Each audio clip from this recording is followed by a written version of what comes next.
Hello, 820 DMV conference attendees. My name is Nicole Spence-Goon, and I'm an Agile coach at Excella. Today, I want to talk to you about your backlog grooming party.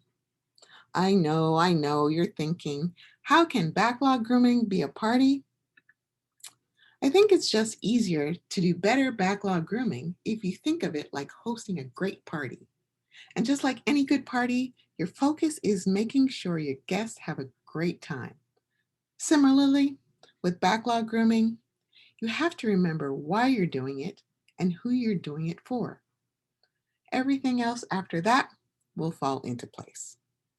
So let's discuss the main pieces that make a better backlog grooming session from the perspective of a party.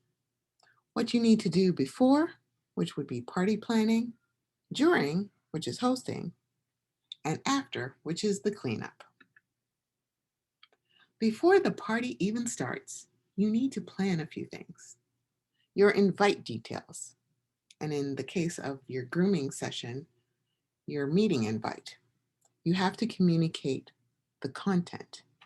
Let attendees know what the purpose is and what content will be covered during the session.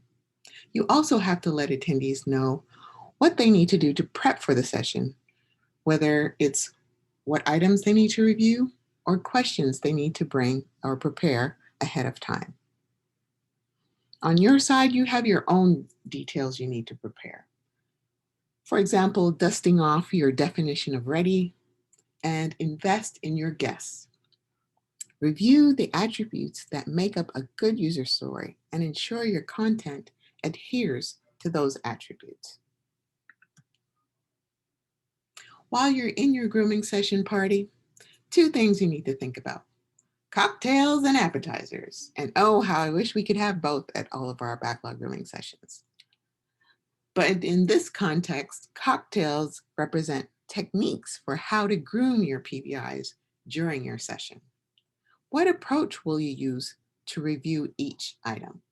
For example, some techniques you could use would be time boxing, query go round, or mini group grooming. There are several more, but that's just a sample. As for appetizers, that represents checklists for what you need to discuss when reviewing each PBI.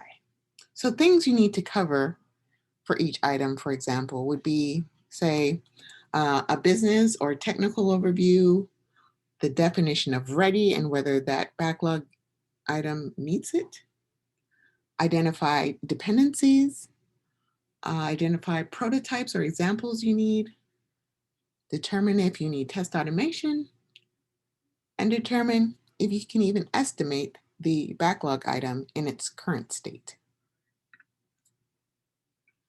After the party's over, you need to do a bit of cleanup. Clean up those PBIs. Identify what is ready and what's not. For the ready PBIs, ensure all appropriate updates to acceptance criteria have been made in the stories.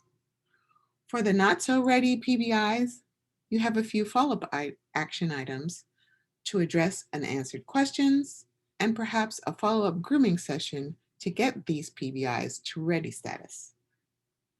But you have to make sure people know what action items they're responsible for.